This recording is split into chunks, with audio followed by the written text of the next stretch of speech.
So welcome back to Karthik bio academy YouTube channel. అయితే ఈరోజు మనం స్కూల్ అసిస్టెంట్ బయాలజికల్ సైన్స్ సంబంధించి ఇటు ఏపీలో కానీ తెలంగాణలో అభ్యర్థులు ఉపయోగపడే విధంగా వీడియో అయితే చేస్తున్నాము. అయితే ప్రస్తుతానికి ఏపీ 2023లో వచ్చినటువంటి తెలుగు అకాడమీ బుక్ని మనం లైన్ టు లైన్ చెప్పాను. గతంలో యూట్యూబ్లో లైవ్ క్లాసెస్గా చెప్పడం జరిగింది. ఒక 1 to 50 పేజెస్ వరకు line to line, letter to letter మీకు ఎక్స్ప్లెయిన్ చేశాను. ఇక నుంచి మనకి లైవ్ ప్రోగ్రామ్ కాకుండా, అంటే చాలామంది అభ్యర్థులు లైవ్లో వాళ్ళకి దగ్గర బుక్స్ ఉండట్లేదు అంటున్నారు కాబట్టి రికార్డెడ్ క్లాసే నేను బుక్ దగ్గర పెట్టుకుని లైన్ టు లైన్ ఎక్స్ప్లెయిన్ చేయడానికి అయితే మీకు ప్రయత్నం చేస్తాను. అయితే లైవ్ క్లాసెస్లో రిమైనింగ్ 1 to 50 పేజెస్ వరకు చెప్పినటువంటి లైవ్ ప్రోగ్రాంలో చెప్పినటువంటి line to line school assistant biological science వారికి మెథడాలజీ క్లాసెస్ అనేది మీకు కావాలి అంటే ఈ వీడియో కింద మనకి డిస్క్రిప్షన్లో ఆ లింక్ ఇచ్చేస్తున్నాను. అవి ఓపెన్ చేసిన తర్వాత మనకి 2023లో ఏపీలో వచ్చినటువంటి సెమిస్టర్ 1 బుక్లో 1 to 50 పేజెస్ వరకు మీకు చెప్పాను. చాలా జాగ్రత్త వినండి. 2023లో వచ్చినటువంటి ఏపీలో వచ్చినటువంటి semester 1, 2 method book, bio method బుక్లో 1 to 50 పేజెస్ వరకు మీకు లైన్ టు లైన్ ఎక్స్ప్లెయిన్ చేశా. అది యూట్యూబ్లో లైవ్ క్లాసెస్గా నేను అప్లోడ్ చేశాను. మీకు కావాలంటే కార్తిక్ బయో అకాడమీ యూట్యూబ్ ఛానల్కి వెళ్ళండి. అక్కడ లైవ్ అనేటువంటి ఆప్షన్ ఉంటుంది. దాన్ని క్లిక్ చేస్తే ఆ క్లాసెస్ వస్తాయి.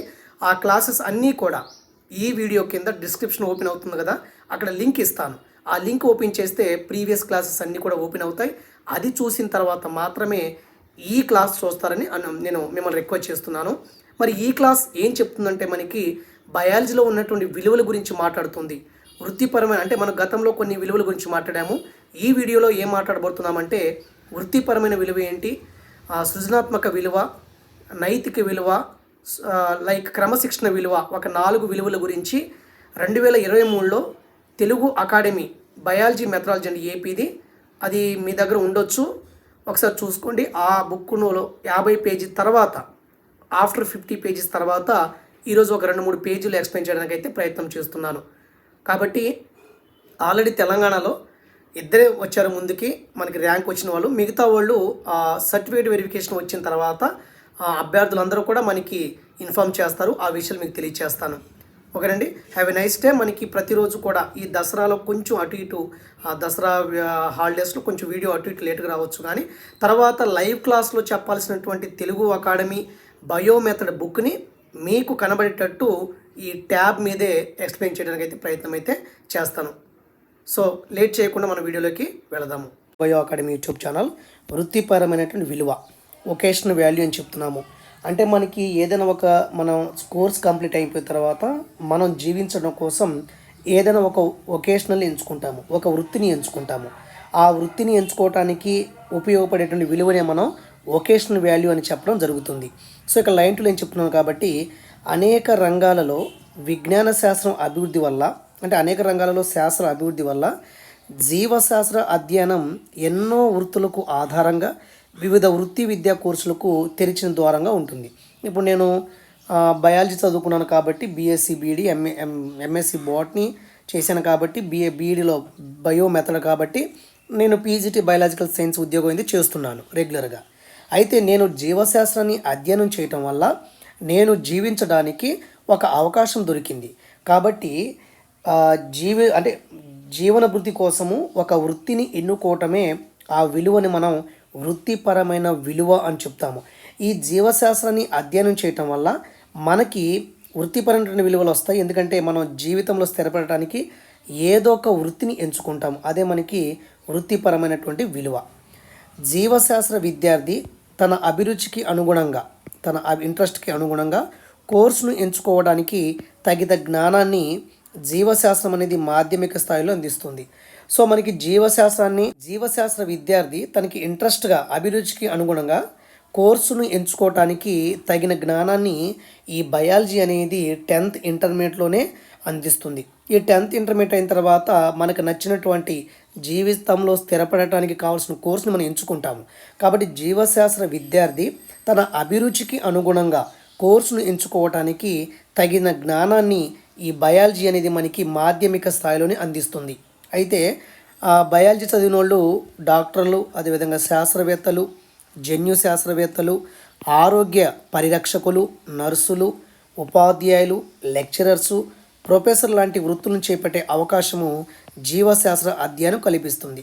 సో ఈ బయాలజీని చదవటం వల్ల వాళ్ళ జీవితంలో స్థిరపడటానికి అనేక మంది అనేక వృత్తుల్ని ఎంచుకుంటారు. కొంతమంది మెడిసిన్ చదువుతారు, కొంతమంది సైంటిస్ట్ అవుతారు, కొంతమంది మళ్ళీ నర్సులుగా అవుతారు, కొంతమంది డాక్టర్లు అవుతారు, కొంతమంది టీచర్స్ అవుతారు. ఇలాగా ఈ రకరకాల వృత్తుల్ని చేపట్టే అవకాశం అనేది మనకి బయాలజీని చదవటం వల్ల మనకైతే కలుగుతుంది. ఇంకా నర్సుగా, న్యూట్రినిస్ట్గా, శాస్త్రవేత్తగా, డెంటిస్ట్గా, ఫిజియోథెరపిస్ట్గా అలా అనేక వైవిధ్యం కలిగిన వృత్తులలో మనకు అనుగుణంగా మన అభిరుచికి అనుగుణంగా ప్రవేశించడానికి తగిన అవకాశం కల్పిస్తుంది బయాలజీ. కాబట్టి జీవశాస్త్రం అధ్యయనం వల్ల ఒక విద్యార్థి తను జీవించడం కోసం జీవన ఒక వృత్తిని ఎంచుకుంటాడు. అది ఏ విలువ అంటే మనకి వృత్తిపరమైనటువంటి విలువ. ఒక విద్యార్థి బయాలజీ టీచర్గా స్థిరపడ్డాడు, అది వృత్తిపరమైన విలువ అయితే అవుతుంది. తర్వాత మనకి దీంట్లో మనకి అయిన తర్వాత కార్తిక్ అనే విద్యార్థి జీవశాస్త్రం అధ్యయనం వల్ల కోడి పిల్లల ఉత్పత్తి కేంద్రాలని తన జీవన వృద్ధి కోసం ఎంచుకుంటాడు. మరి ఆ కార్తిక్లో పెంపొందించే డెవలప్మెంట్ అనేటువంటి విలువ ఏంటంటే మనకి వృత్తిపరమైన విలువ. కిషోర్ అనేటువంటి ఒక విద్యార్థి జీవశాస్త్రాన్ని అధ్యయనం చేయటం వల్ల పట్టుపురుగుల పెంపకాన్ని తన జీవన వృద్ధి కోసం ఎన్నుకున్నాడు. అతడిలో పెంపొందించిన విలువ ఏంటంటే మనకి వృత్తిపరమైన విలువ. అలాగా రకరకాలుగా క్వశ్చన్లు అయితే ఇక్కడ అడగటానికి అవకాశం అయితే ఉంటుంది. ఇక్కడ మనకి వృత్తిపరమైన విలువలో ఏంటంటే మనకి తర్వాత చెప్తాను. లాస్ట్లో మనకి 2 విలువలు వస్తాయి. ఇక్కడ చూడండి, చాలా జాగ్రత్తగా వినండి. ఇప్పుడు మనకి సూక్ష్మజీవ ప్రపంచం ఉంది. సూక్ష్మజీవ ప్రపంచం అని ఒక లెసన్ ఉంది. సూక్ష్మజీవ ప్రపంచం అనేది 8th క్లాస్లో ఉంటుంది. ఈ మైక్రోబయాలజీ వరల్డ్ సూక్ష్మజీవ ప్రపంచం అనేటువంటి లెసన్ ద్వారా ఏ విలువలు విద్యార్థులు అభివృద్ధి చెందుతాయంటే వ్యక్తిగత పరిశుభ్రత, ఇక్కడ నేను రాస్తున్నాను, వ్యక్తిగత పరిశుభ్రత ఇది గుర్తుపెట్టుకోండి. వ్యక్తిగత పరిశుభ్రత, ఆరోగ్యం అదేవిధంగా పరిసరాల పరిశుభ్రత అనేటువంటి విలువలు అనేవి అభివృద్ధి చెందుతాయి. అంటే ఒక విద్యార్థి సూక్ష్మజీవ ప్రపంచం అనేటువంటి లెసన్ ద్వారా ఆ విద్యార్థిలో ఏ విలువ డెవలప్మెంట్ అవుతుందంటే వ్యక్తిగత పరిశుభ్రత సంరక్షణ, ఆరోగ్యము, పరిసరాలు పరిశుభ్రత, పర్యావరణ పరిరక్షణ అనేటువంటి విలువలు అనేవి అభివృద్ధి చెందుతాయి. కాబట్టి ఇది మనకి వృత్తిపరమైనటువంటి విలువ. తర్వాత చూడండి, మనకి నైతిక విలువ అని చెప్తున్నాను. దయచేసి నేను అవుట్డోర్లో ఉన్నాను కాబట్టి వీడియో చేస్తున్నాను. అవుట్డోర్ అంటే మన సరౌండింగ్స్ వెహికల్స్ వెళ్తుంటాయి, దయచేసి మీరు అర్థం. సో నైతిక విలువ అంటే ఏంటి? సో తర్వాత నైతిక విలువ అండి మోరల్ వాల్యూ అంటాము. ఇది ఎగ్జామ్లో చాలా ఇంపార్టెంట్. దీని నుంచి ఖచ్చితంగా క్వశ్చన్ అయితే ఫ్రేమ్ చేస్తారు. నైతిక విలువ ఒకటి, అదేవిధంగా మనకు సౌందర్యాత్మక విలువ, ఎస్థెటిక్ సెన్స్ ఒకటి, తర్వాత బౌద్ధిక విలువ, ఈ మూడింటి గురించి మనకి ఎగ్జామ్లో అయితే మనకి క్వశ్చన్ అయితే ఉంటుంది. ఇప్పుడు చూడండి, ఇక్కడ మానవ జీవిత అత్యున్నత ప్రమాణాలు ఏంటంటే మనం సత్యం ఒకటి, అంటే ట్రూత్ ఒకటి, శివము, సుందరము, ట్రూత్, గుడ్నెస్ అండ్ బ్యూటీ అంటాము. మానవ జీవిత అత్యున్నత ప్రమాణాలుగా మనం దేన్ని భావిస్తామంటే సత్యం, శివం, సుందరం అని, ట్రూత్, గుడ్నెస్, బ్యూటీ అని మనం భావిస్తాము. అసలు సత్యం అంటే ఏంటండి? నిష్పాక్షపాతంగాని లేదా నిస్వార్థ సత్య అన్వేషణ. సత్యం అంటే మనకి నిష్పాక్షపాతంగా అనవచ్చు, లేకపోతే మనం ఏదైనా ఒక విషయాన్ని కనుక్కునేటప్పుడు నిష్పాక్షపాతంగా నిస్వార్థంగా కనుక్కోవాలి.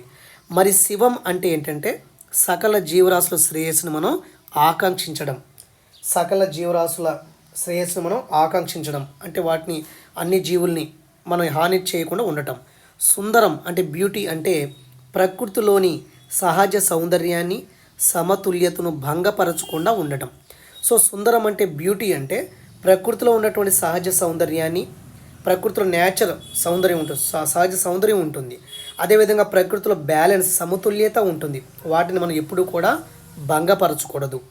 కాబట్టి నైతిక విలువ అంటే ఒక విద్యార్థిలో ఈ నిష్పాక్షపాతంగా సత్యాన్ని అన్వేషించడం కావచ్చు. ఒక విద్యార్థి తన చుట్టూ ఉన్నటువంటి జీవరాశుల పట్ల ఒక విద్యార్థి నైతిక విలువల పెంపు అతనిలో ఉన్నాయంటే ఖచ్చితంగా నిష్పాక్షపాతంగా, నిస్వార్థంగా ఏదైనా విషయాన్ని కనుక్కుంటున్నాడని అర్థం. అయితే ఒక విద్యార్థి తన చుట్టూ ఉన్నటువంటి జీవరాశుల్ని అంటే వాటి యొక్క శ్రేయస్సుని ఆకాంక్షిస్తున్నాడంటే అతడిలో ఉన్నటువంటి విలువ ఏంటంటే మనకి నైతిక విలువ. అయితే ఒక విద్యార్థి ప్రకృతిలో ఉన్నటువంటి సహజ సౌందర్యాన్ని పాడు చేయట్లేదు, ప్రకృతిలో ఉన్నటువంటి బ్యాలెన్స్ని ఎటువంటి భంగపరచట్లేదు. అతడిలో ఉన్నటువంటి విలువ ఏంటంటే మనకి నైతిక విలువ. ఈ వీడియోతోనే మీకు విలువల గురించి ఒక ఐడియా వచ్చి ఉండాలి, ఖచ్చితంగా వచ్చేయాలి. ఓకే, మళ్ళీ చదవకుండా. ఇవన్నీ కూడా మనకి జీవశాస్త్రంలో ఇమిడి ఉన్నాయి. సో జీవశాస్త్రాన్ని అధ్యయనం చేయటం వల్ల ఒక విద్యార్థికి ట్రూత్, గుడ్నెస్, బ్యూటీ అనేటువంటి అంశాలు అనేవి అతనికి డెవలప్మెంట్ అవుతాయని అర్థం. ఇవన్నీ కూడా మనకి ఇంకా జీవశాస్త్ర స్వభావంలోనే బాగా కలిసిపోయింది అంటే మనకి సత్యం, ట్రూత్ అంటే జీవశాస్త్ర స్వభావంలోనే కలిసిపోయిందంటే ఒక జీవశాస్త్రాన్ని అధ్యయనం చదివిన ఒక విద్యార్థి ఎప్పుడూ కూడా నిష్పాక్షపాతంగా ఉంటాడు, నిస్వార్థంగా తన పని తాను చేసుకుంటాడు అని అర్థం. తర్వాత మనకి నిజం కానిదేది జీవశాస్త్రం అనేది ఎప్పుడు కూడా అంగీకరించదు.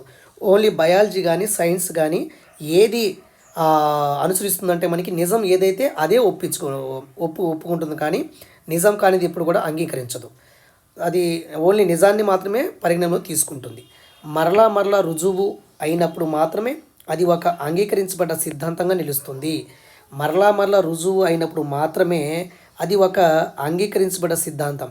ఒక సిద్ధాంతాన్ని ప్రతిపాదిస్తారు, ఆ సిద్ధాంతం తప్ప ఒప్పని చేసి మనం చాలాసార్లు దాన్ని ట్రయల్స్ వేస్తుంటాము. అన్ని ట్రయల్స్ అయిపోయిన తర్వాత మనకు ఒక అభిప్రాయానికి వచ్చిన తర్వాత మాత్రమే అది సిద్ధాంతంగా మనం దాన్ని బయటికి వదలటం జరుగుతుంది. కాబట్టి నైతిక విలువ అంటే మనకి విద్యార్థిలో ఈ విధమైనటువంటి నైతిక విలువలు డెవలప్మెంట్ అవుతాయి. ఇప్పుడు ఇంకా సైన్స్ అంటేనే సత్య అన్వేషణ అన్నారు. సో సైన్స్ అంటేనే మనకి సత్యాన్ని అన్వేషించడమే సైన్స్. మరి ఈ సత్యాన్ని అన్వేషించే క్రమంలో ఒక విద్యార్థి నిజాయితీగా, నిర్భయంగా, నిస్వార్థంగా, నిష్కపటంగా, నిష్పాక్షికంగా, ఇవన్నీ కూడా ఒకే అర్థం వస్తాయండి. నిజాయితీగా, నిర్భయంగా, స్వార్థం లేకుండా, నిష్కటంగా, కఠినంగా ఏది అంటే తను ఏదనుకుంటాడో అది చేయగలడు, నిష్పాక్షికంగా, సంఘటితంగా, ఓర్పుగా ఉండడం లాంటి నైతిక విలువలు అభివృద్ధి చెందుతాయి. కాబట్టి నైతిక విలువ ఏంటంటే ఒక విద్యార్థి నిజాయితీగా ఉంటున్నాడు, అతనిలో డెవలప్ అంటే విలువ ఏంటంటే మనకి నైతిక విలువ. ఒక విద్యార్థి నిర్భయంగా ఉంటున్నాడు, నిస్వార్థంగా ఉంటున్నాడు, నిష్కటంగా ఉంటున్నాడు, ఓర్పుగా ఉంటున్నాడు, ఇలాగ ఉంటున్నాడు అంటే వీటన్నిటిని కలిపి మనం నైతిక విలువలు అంటాము. కాబట్టి ఈ జీవశాస్త్రాన్ని కానీ సైన్స్ని చదవటం వల్ల విద్యార్థిలో ఈ నైతిక విలువలు అనేవి అభివృద్ధి చెందుతాయి.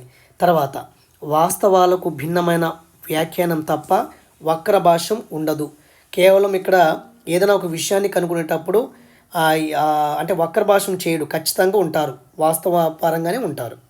తర్వాత సాధారణీకరణాలు రూపొందించే ముందు ప్రయోగాలు, పరిశీలన నిజాయితీతో జరిపి త్వరపడి నిర్ణయానికి రాక నిష్పాక్షపాతంగా వ్యవహరించడం జరుగుతుంది.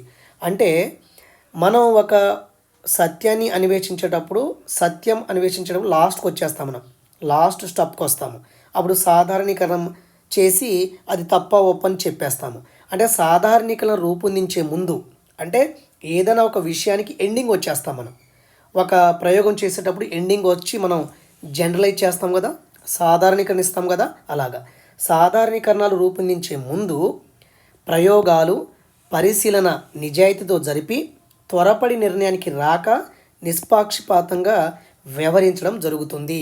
ఒక విద్యార్థి నైతిక విలువ ఉందనుకోండి, అతను ఒక ప్రయోగం చేసేటప్పుడు త్వరపడి నిర్ణయానికి రాడు, అది కరెక్ట్ అయితేనే నిష్పాక్షపాతంగా వ్యవహరించి అది రైట్ అయితే రైట్ అంటాడు, తప్పు అయితే తప్పు అంటాడు.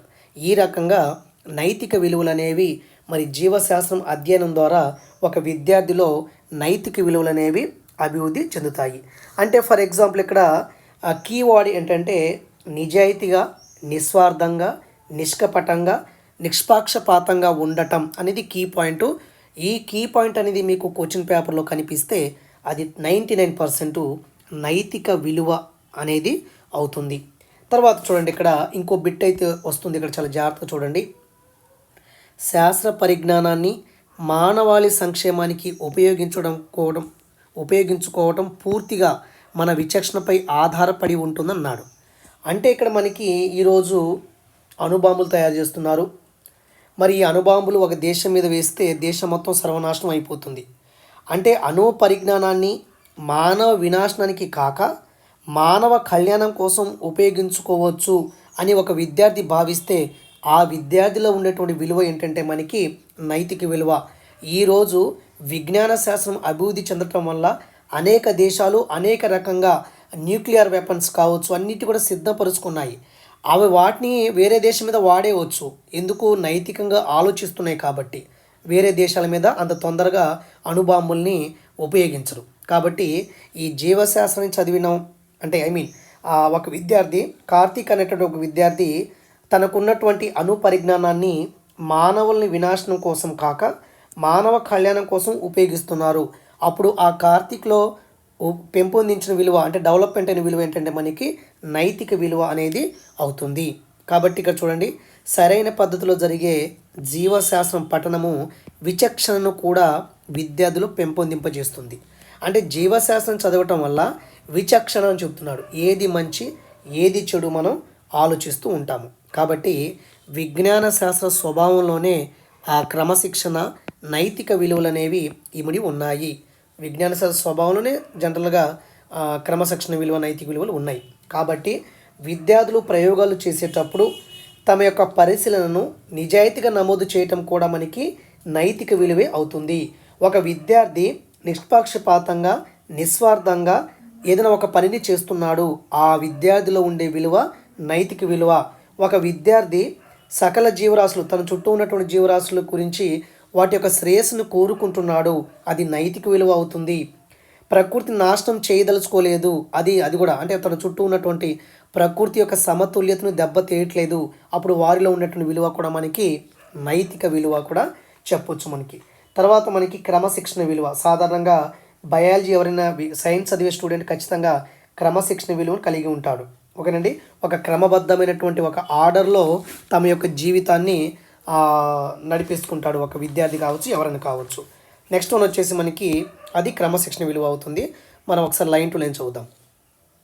క్రమశిక్షణ విలువ డిసిప్లినరీ వాల్యూ అని చెప్తున్నాడు.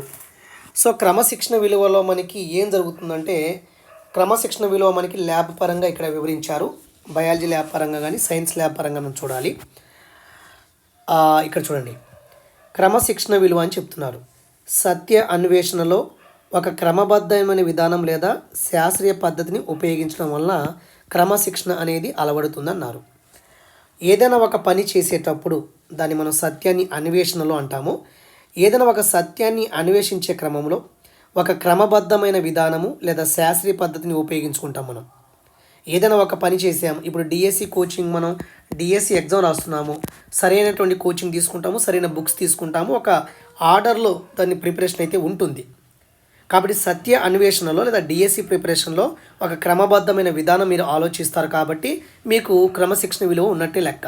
కాబట్టి సత్య అన్వేషణలో ఒక క్రమబద్ధమైన విధానం లేదా శాస్త్రీయ పద్ధతిని ఉపయోగించడం వల్ల ఏ విలువ డెవలప్మెంట్ అవుతుందంటే క్రమశిక్షణ విలువ డెవలప్మెంట్ అవుతుంది. సో సత్యాన్వేషణలో ఒక క్రమబద్ధమైన విధానము లేదా శాస్త్రీయ పద్ధతిని ఉపయోగించడం వల్ల క్రమశిక్షణ మనకి అలవాటు అవుతుంది. అంటే ఏదైనా ఒక పని చేసేటప్పుడు ఒక క్రమబద్ధంగా చేస్తే ఆటోమేటిక్గా ఆ వ్యక్తికి క్రమశిక్షణ ఉన్నట్టు లెక్క. శాస్త్ర సంబంధిత అంటే ఫర్ ఎగ్జాంపుల్ మనకి సైన్స్ పరంగా చూస్తే క్రమశిక్షణ విలువ అనేది ఎలా డెవలప్మెంట్ అవుతుందంటే ఒకసారి చూడండి. ఇప్పుడు ఫర్ ఎగ్జాంపుల్ ప్రయోగాల నిర్వహణలో మనం పరికరాలను ఉపయోగిస్తాము. అంటే ప్రయోగం చేసేటప్పుడు పరికరాలని సరిగ్గా ఉపయోగించుకుంటున్నాడు ఒక విద్యార్థి, అతనికి క్రమశిక్షణ విలువ ఉన్నట్లు లెక్క. అదేవిధంగా ప్రయోగాలు చేసేటప్పుడు కొన్ని పనులు ఉంటాయి, కృత్యాలు ఉంటాయి, వాటిని నిర్వహించడం అనేది ఒక క్రమ పద్ధతిలో చేస్తున్నాడు అంటే అతనికి క్రమశిక్షణ విలువ ఉన్నట్టు లెక్క. కాబట్టి ప్రయోగశాలలో కొన్ని నియమాలు పాటించి విద్యార్థి ఆ ప్రయోగశాలలో ఉన్నటువంటి పరికరాలని సరిగ్గా ఉపయోగించుకుంటున్నాడు, ప్రయోగశాలలో ప్రయోగం చేయడం కోసం ఒక పనిని ఆర్డర్లో చేస్తున్నాడు, అదేవిధంగా సునిశ్చిత పరిశీలన దృష్టి కలిగి ఉంటున్నాడు, అంటే దాన్ని కూడా ప్రయోగంలో బాగా అబ్జర్వ్ చేస్తున్నాడు ప్రతి ఈవెంట్ని. కాబట్టి అతనికి ఆ విద్యార్థికి ఉన్నటువంటి విలువ ఏంటంటే మనకి క్రమశిక్షణ విలువ అయితే అవుతుంది. కాబట్టి సత్య అన్వేషణలో ఒక క్రమబద్ధమైన విధానం లేదా శాస్త్రీయ పద్ధతిని ఉపయోగించడం వల్ల క్రమశిక్షణ అనేది మనకి అలవాటు అవుతుంది. ప్రయోగశాలలో మనకి బోధనోపకరణం తాకటం కావచ్చు, కృత్యాలు చేయటం కావచ్చు, ఒక క్రమ పద్ధతులు చేయటం వల్ల ఒక విద్యార్థుల్లో పెంపొందించే విలువ క్రమశిక్షణ విలువ. అయితే ప్రయోగశాలలో కొన్ని నియమాలు పాటించడం వల్ల కూడా విద్యార్థికి క్రమశిక్షణ విలువ అనేది డెవలప్మెంట్ అయితే అవుతుంది. ఈ ప్రయోగశాలలో ఉన్నటువంటి సమస్యలను ఓర్పుగా, నిశితంగా, నిజాయితీగా పరిశీలించి పరిష్కరించుకుంటున్నాడు ఒక విద్యార్థి, అతనికి క్రమశిక్షణ విలువ ఉన్నట్టు లెక్క. ఇంకా మనకి ఏంటంటే ఇక్కడ చూడండి, అంటే మనకి సమస్యను స్పష్టంగా అర్థం చేసుకోవటం, అంటే ఉన్నటువంటి సమస్యని స్పష్టంగా అర్థం చేసుకున్నాడంటే ఒక విద్యార్థి, అతనికి క్రమశిక్షణ విలువ ఉన్నట్లు లెక్క. సమస్యను స్పష్టంగా అర్థం చేసుకోవటము, సంబంధిత అంశాలను నిశితంగా పరిశీలించి దత్తాంశాలను విమర్శనాత్మకంగా ఆలోచించి ఖచ్చితమైన నివేదికలు తయారు చేయటం. అంటే సమస్యను స్పష్టంగా అర్థం చేసుకుంటున్నాడు, ఆ సమస్యకు సంబంధించినటువంటి అంశాలని నిశితంగా పరిశీలిస్తున్నాడు, ఆ సమస్యకు సంబంధించినటువంటి దత్తాంశాలను విమర్శనాత్మక ఆలోచించి ఖచ్చితమైనటువంటి రిపోర్ట్ని తయారు చేస్తున్నాడంటే అతనికి క్రమశిక్షణ విలువ ఉన్నట్లు లెక్క. తర్వాత రూపొందించుకున్న పరికల్పన యథార్థతను ప్రయోగపూర్వకంగా పరీక్షించి కనుక్కుంటాడు. అంటే మనం ఈ యొక్క సమస్యని సాల్వ్ చేసేటప్పుడు మనం ఒక ఊహిస్తాం, ఇక్కడ ముందే జరుగుతుందని చెప్పేసి ఊహిస్తాం. సో విత్తనాలు నీటిలో మునుగుతాయా లేదా ఒక సమస్య అనుకోండి, విత్తనాలు నీటిలో మునుగుతాయా తేలుతాయా అనేది ఒక సమస్య. మనం ముందు ఊహిస్తాము, కొన్ని తేలొచ్చు కొన్ని మునగొచ్చు అని చెప్పేసి. కాబట్టి పరికల్పన అంటే మనకి ఊహించడం, మనం చేసే పనిని ముందుగానే ఊహించడం. కాబట్టి రూపొందించుకున్నటువంటి పరికల్పన యథార్థతను ప్రయోగపూర్వకంగా పరీక్షించి కనుక్కుంటారు. అంటే మన ఊహ కరెక్టా కాదని చెప్పేసి మనం ప్రయోగం చేసి పరీక్షించి కనుక్కుంటాము. దాని ఫలితంగా ఏమొస్తుంది, మనకి సిద్ధాంతాలు, సూత్రాలు, సామాన్యీకరణలు వస్తాయన్నమాట. అలాగా ఒక విద్యార్థి ఒక సమస్యను స్పష్టంగా అర్థం చేసుకుంటున్నాడు, ఆ సమస్యకు సంబంధించినటువంటి అంశాలని బాగా నిశితంగా పరిశీలన చేస్తున్నాడు, ఆ సమస్యకు సంబంధించి దత్తాంశాలని విమర్శనాత్మకంగా ఆలోచించి ఖచ్చితమైనటువంటి నివేదికను తయారు చేస్తున్నాడు. ఈ నివేదిక తయారు చేసుకున్నప్పుడు లేదా ఆ సమస్య గురించి ముందుగానే ఊహిస్తున్నాడు, ఆ ఊహ కరెక్టా కాదని చెప్పేసి ప్రయోగపూర్వకంగా పరీక్షించి కనుక్కుంటున్నాడు. దాని ఫలితంగా సిద్ధాంతాలు, సూత్రాలు, సామాన్యీకరణలు వస్తున్నాయి అంటే అది మొత్తం కూడా మనకి క్రమశిక్షణ విలువ అయితే అవుతుంది. ఇప్పుడు మనకి నేచర్లో ప్రతి దృగ్విషయం కూడా ఒక క్రమాన్ని అనుసరించి జరుగుతుంది. కాబట్టి ఒక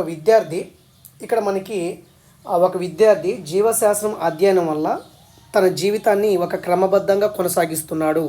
మరి అతడిలో ఉన్నటువంటి విలువ ఏంటంటే మనకి క్రమశిక్షణ విలువ అని చెప్పొచ్చు. అతడిలో ఉన్నటువంటి విలువ వచ్చేసి మనకి క్రమశిక్షణ విలువ.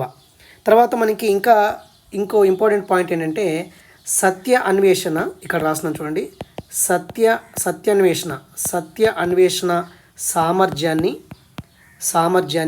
పెంపొందించే విలువ ఏంటని అడగవచ్చు. అది కూడా మనకి క్రమశిక్షణ విలువ అయితే అవుతుంది. ఇక్కడ ప్రకృతిలో ప్రతి దృగ్విషయం ఒక క్రమాన్ని అనుసరించి జరుగుతుంది. కాబట్టి మన జీవితంలో ఒక క్రమాన్ని అనుసరించి మనం జీవిస్తాం. కాబట్టి మనకున్నటువంటి విలువ ఏంటంటే క్రమశిక్షణ విలువ. జీవశాస్త్ర అధ్యయనము ప్రకృతిలోని దృగ్విషయాల గురించి అవగాహనను పెంపొందిస్తుంది. మన జీవశాస్త్రం చదవటం వల్ల ఏమవుతుందంటే ఈ ప్రకృతిలో జరిగేటువంటి ప్రతి దృగ్విషయం అనేది దాని గురించిన అవగాహన మనకి డెవలప్మెంట్ అవుతుంది.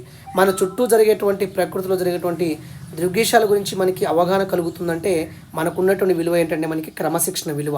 కాబట్టి ఈ విజ్ఞాన శాస్త్రాన్ని కానీ అదేవిధంగా జీవశాస్త్రాన్ని చదవటం వల్ల విద్యార్థులు ఖచ్చితంగా క్రమశిక్షణ విలువ అనేది డెవలప్మెంట్ అయితే అవుతుంది. క్రమశిక్షణ విలువ తర్వాత సృజనాత్మక విలువ, ఇది కొంచెం కన్ఫ్యూజ్గా ఉంటుంది. క్రియేటివిటీ అన్నమాట, ఏదైనా ఒక కొత్త విషయాన్ని క్రియేట్ చేసుకోవటము. సృజనాత్మకత, క్రియేటివిటీ అంటే కొత్త విషయాల్ని కనుక్కోవటం లేదా ఉన్న విషయాలను నూతన విధానంలో అమర్చడం అని చెప్పొచ్చు. క్రియేటివిటీ అంటే ఏదైనా ఒక విషయాన్ని కొత్తగా కనుక్కోవటము లేదా ఉన్న విషయాలని కొత్త పద్ధతిలో అమర్చితే అది మనం క్రియేటివిటీ అని చెప్పొచ్చు. క్రియేటివిటీ కలిగిన వ్యక్తులని మనం చాలాసార్లు అబ్జర్వ్ చేస్తుంటాము. సృజనాత్మకత కలిగిన వ్యక్తి సామాన్యంగా కనిపించే విషయాల్లో కొత్త విషయాల్ని గమనిస్తాడు. క్రియేటివిటీ ఉన్నటువంటి వ్యక్తి సామాన్యంగా ఉన్నటువంటి విషయాలు, అతనికి మనందరికీ సామాన్యంగా ఉన్నటువంటి విషయము, ఆ విషయాన్ని అతను కొత్త విషయంగా గమనిస్తాడు. మనం ఒకటి ఆలోచిస్తే మనోడు ఇంకోటి ఆలోచిస్తాడు. అంటే క్రియేటివిటీ కలిగిన వ్యక్తి సామాన్యంగా కనిపించే విషయాల్లో కొత్త విషయాల్ని గమనిస్తుంటాడు. జీవశాస్త్రం అభ్యాసం వల్ల విద్యార్థుల్లో సృజనాత్మకత అనేది అభివృద్ధి చెందుతుంది. ఈ బయాలజీ చదవటం వల్ల మనకి క్రియేటివిటీ అనేది డెవలప్మెంట్ అయితే అవుతుంది. ఇక్కడ చూడండి, ప్రయోగ ఫలితాల ఆధారంగా సిద్ధాంతాలను రూపొందించే సామర్థ్యం పెరుగుతుంది అంటున్నాడు. అంటే ప్రయోగ ఫలితాల ఆధారంగా ఒక విద్యార్థి సిద్ధాంతాన్ని రూపొందించుకునే సామర్థ్యాన్ని డెవలప్మెంట్ చేసుకుంటున్నాడు. ప్రయోగ ఫలితాల ఆధారంగా ఒక విద్యార్థి సిద్ధాంతాలను రూపొందే సామర్థ్యాన్ని పెంపొందించుకుంటున్నాడు. కాబట్టి అతనికి ఉన్నటువంటి విలువ ఏంటంటే మనకి సృజనాత్మక విలువ. అయితే ఈ ప్రయోగ ఫలితాల ఆధారంగా సిద్ధాంతాలను రూపొందించే క్రమంలో ఈ ప్రక్రియలో విషయ విశ్లేషణ దాని ఆధారంగా కొత్త క్రమం అనేది జరుగుతుంది. ఇలా విషయ విశ్లేషణ ఆధారంగా కొత్త విషయాల్ని సృష్టించడం అంటే మనకి సిద్ధాంతాలు రూపొందించే సామర్థ్యం పెరుగుతుంది, కరెక్టే, అది సృజనాత్మక విలువ. అయితే ఇక్కడ ఏదైనా ఒక విషయాన్ని విశ్లేషణ చేసేటప్పుడు మనకి కొత్త కొత్త క్రమాలు వస్తాయి. మనం ఒక విషయాన్ని అనేక రకాలుగా మనం ఆలోచిస్తూ ఉంటాము.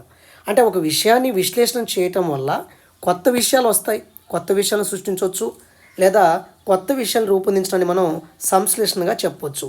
కాబట్టి ఏదైనా ఒక విషయాన్ని మనం సంశ్లేషణ చేసామంటే, అనాలిసిస్ చేసిన తర్వాత సంశ్లేషణ వచ్చిందంటే అది సృజనాత్మక విలువ అవుతుంది.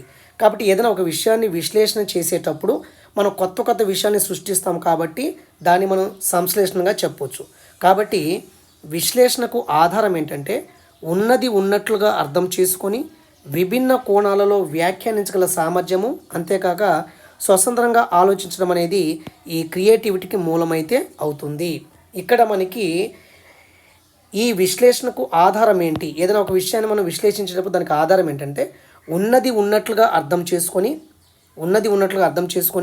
విభిన్న కోణాలలో వ్యాఖ్యానించగల సామర్థ్యం, అంతేగాక ఇండివిజువల్గా ఆలోచించడం. అంటే క్రియేటివిటీ అంటే ఏంటి? స్వతంత్రంగా ఆలోచిస్తాడు, ఏదైనా విషయం గురించి విభిన్న కోణాల్లో దాన్ని ఎక్స్ప్లెయిన్ చేస్తాడు, ఉన్నది ఉన్నట్లుగా అర్థం చేసుకుంటాడు. ఇవన్నీ కూడా దేనికి మూలమవుతాయి? సృజనాత్మకి మూలమవుతాయి. అయితే ఇక్కడ చూడండి, ఒక విద్యార్థి ఉన్నది ఉన్నట్లుగా అర్థం చేసుకొని విభిన్న కోణాలలో వ్యాఖ్యానించగల సామర్థ్యం, అంతేకాక స్వతంత్రంగా ఆలోచించడం, అది ఏ విలువ అంటే మనకి సృజనాత్మక విలువ అనేది అవుతుంది. ఓకే, తర్వాత చూడండి ఇంకోటి, అంటే ఇక్కడ మళ్ళీ ఒకసారి చదువుతాను చూడండి, 1 minute.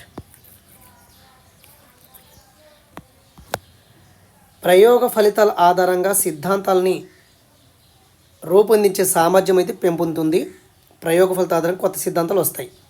ఈ ప్రక్రియలో విషయ విశ్లేషణ దాని ఆధారంగా కొత్త క్రమం అనేది రూపొందించడం జరుగుతుంది.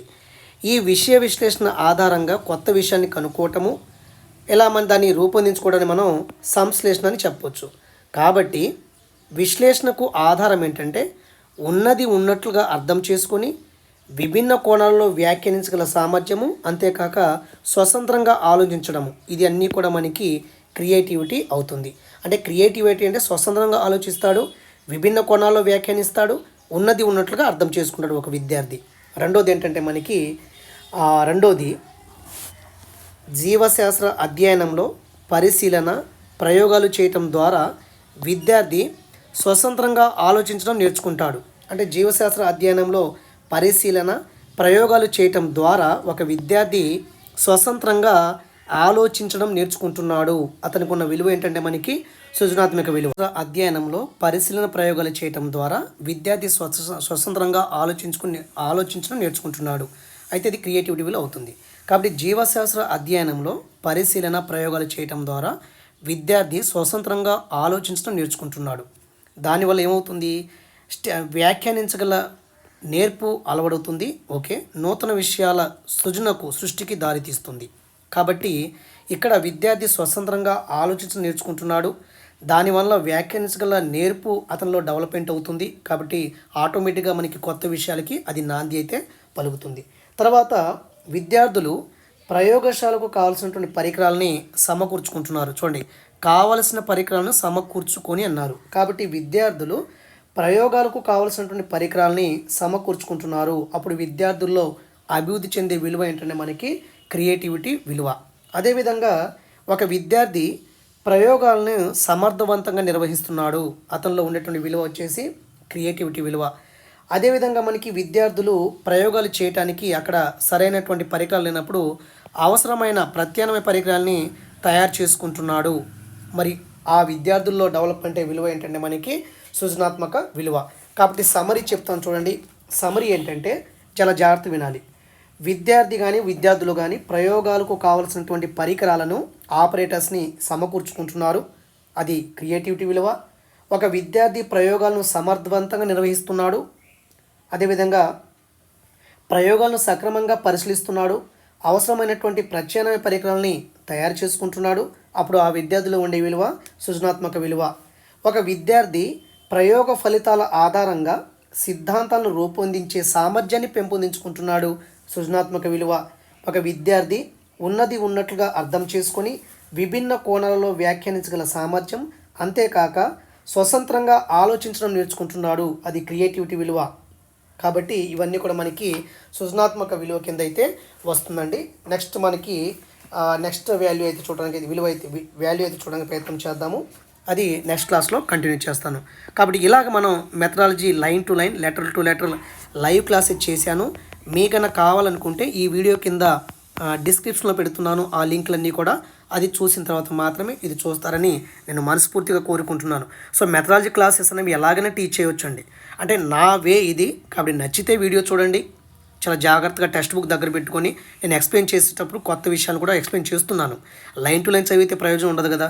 అందుకే అర్థవంతంగా కొంచెం లేట్ అని మీకు చెప్తున్నాను. కాబట్టి ఈ దసరా హాలిడేస్లో కొంచెం వీడియో లేట్ అవ్వచ్చు, కానీ దసరా తర్వాత కార్తిక్ బయో అకాడమీ ఛానల్ అనేది సో డైలీ ఆబ్జెక్టివ్ బిట్ కూడా ఎక్స్ప్లెయిన్ చేస్తానని చెప్పాను.